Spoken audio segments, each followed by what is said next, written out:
ఈ రోజే సబ్స్క్రైబ్ చేయండి మీ ఫేవరెట్ షోస్ చూడండి. హాయ్ అప్పు, హౌ ఆర్ యు?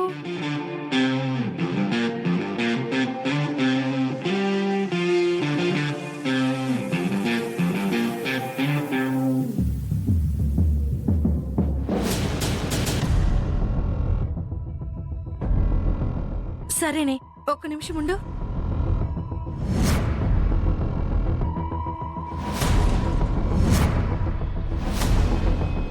ఏయ్,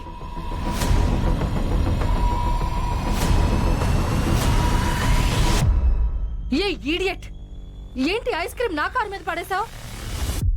ఏమనుకోకమ్మా, పొరపాటున ఐస్ క్రీమ్ నీ కారు మీద పడింది. కళ్ళు నెత్తి మీద పెట్టుకొని నడుస్తున్నావా? తప్పైపోయిందని చెప్తున్నాను కదమ్మా, తుడుస్తానమ్మా. ఏంటి, నీ ఒంటి మీద ఉన్న ఈ రూపాయి పావలా చేరుతో నా కారుని తుడుస్తావా? అసలు మీలాంటి అలగ జనాన్ని రోడ్డు మీద నడవనివ్వకూడదు. ఎందుకమ్మా అలా మాట్లాడుతున్నావు? తుడిచేస్తానని చెప్తున్నాను కదా, ఎందుకలా నోరు పారేసుకుంటున్నావు? నిన్ను ఏంటి వాగుతున్నావు?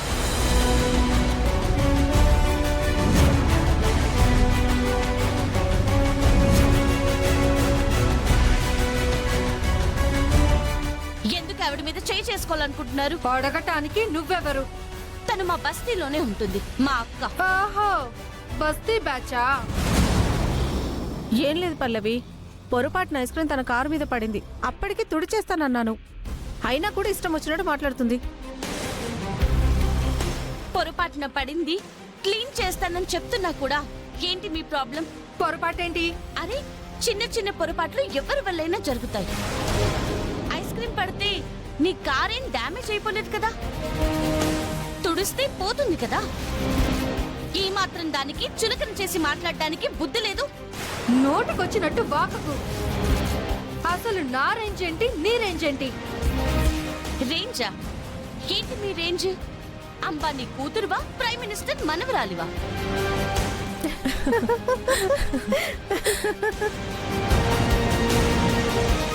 నువ్వు బంగ్లాలో ఉన్నా, మేం గుడిసెల్లో ఉన్నా, అందరం మనుషులమే. అక్క, ఎందుకు వచ్చిన గొడవ? మీరు తుడిచేయండి. అలాగే పల్లవి.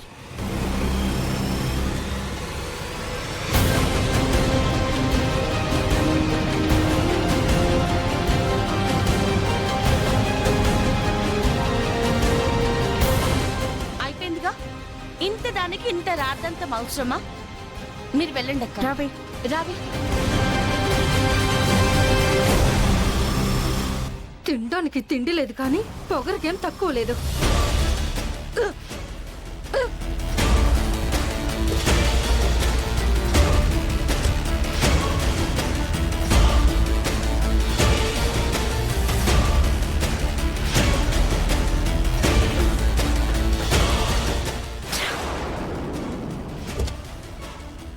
ఆగు.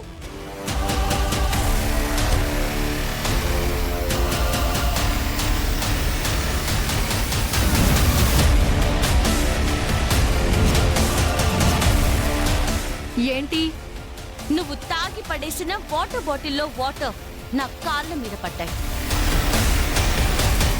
ఆ పడితే నా కాళ్ళు క్లీన్ చేయి.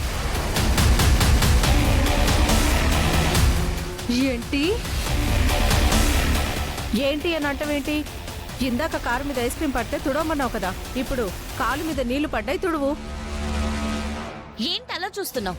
తుడు. ఇందాకన్నావే నా రేంజ్ అది ఇది అని. ఆ బలుపు చూపించి చలామణి అయితే కార్ మీద ఐస్ క్రీమ్ కాదు, పెట్రోల్ పోసి తగలబెట్టగలను. కాలు కాలు తుడువు. తుడువు. తుడవమన్నా కదా? తుడువు. తుడవాలి. తుడవాలి. నువ్వు తుడవాలి. మమ్మల్ని బస్తీ బ్యాచ్ అన్నావు కదా, ఇప్పుడు కాలు తుడవలేదనుకో, ఇక్కడి నుంచి ఎలా కదులుతావో చూస్తాం. మా బస్తీ పవర్ ఏంటో చూపిస్తాం.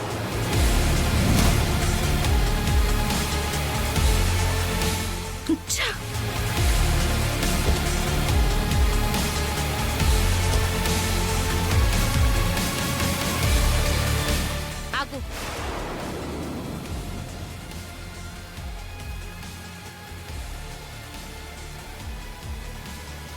జరిగింది పొరపాటని నాకు తెలుసు.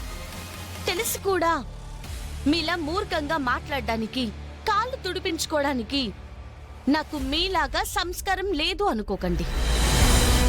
పొరపాటు ఎవరి వల్లైనా జరుగుతుంది, అది తెలుసుకుంటే చాలు. అందరం మనుషులమని గుర్తుపెట్టుకోండి. కాలు తుడిపియాల్సింది పల్లవి, పొగరనిగేది. వద్దులే అక్క, మీరు వెళ్ళండి. పద.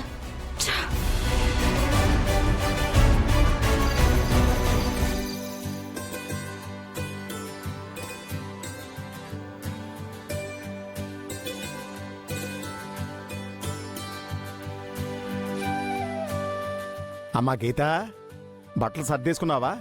చూడమ్మా, అన్నీ ఉన్నాయో లేదో ఒకసారి చెక్ చేసుకో. 2 రోజులు క్యాంప్ అంటున్నావు కదా, మళ్ళీ అక్కడ ఏమైనా మర్చిపోయావంటే ఇబ్బంది పడతావు. లేదు తాతయ్య, అన్నీ పెట్టేసుకున్నాను.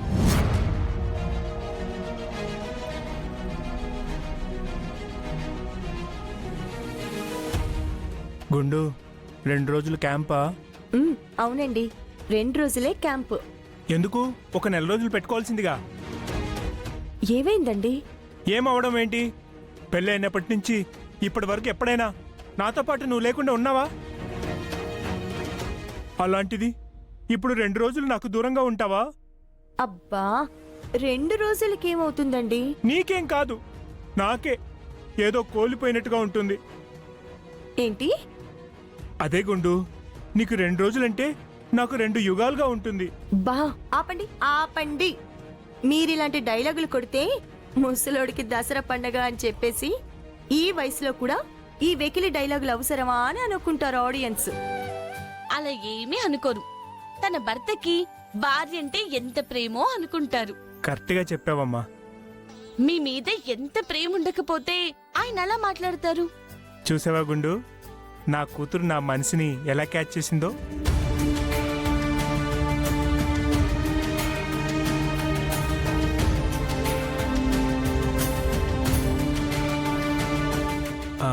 అదే గుండు, నిన్ను అమ్మ అంటుందంటే మరి నాకు కూతురే కదా. పెదమా, నా బ్యాగ్ మొత్తం సర్దేసుకున్నాను. నేను కూడా లగేజ్ అంతా సర్దేసుకున్నానమ్మా. ఇంక నేను సర్దుకోవడానికి కూడా ఏం లేదు, అన్ని సర్దేసుకున్నాను. ఇక అందరం కలిసి హ్యాపీగా క్యాంపుకెళ్ళొద్దాం. పల్లవి, నువ్వు కాలేజ్కి యూనియన్ లీడర్ అయిన తర్వాత నువ్వు గొప్ప నిర్ణయం తీసుకున్నావు. నీలాగే యువతరం అందరూ ఇలాగే ఆలోచించాలి. చదువుకున్నావా, గ్యాప్ దొరికితే క్రికెట్ మ్యాచ్ చూసామా, ఫోన్లో వీడియో గేమ్లు ఆడామా అని కాకుండా రూరల్ ప్లేస్లోకి వెళ్ళి వాళ్ళ పరిస్థితి ఎలా ఉందో తెలుసుకొని మెరుగుపడే ఆలోచనలు చేసి వాళ్ళకి సర్వీస్ చేస్తే అది ఎంత మంచి పనో అర్థం చేసుకోవాలమ్మా. అందువల్ల ఆ పిల్లలకి ఎంతో పేరొస్తుంది, ఆ కన్నవాళ్లకు కూడా ఎంతో పేరొస్తుంది.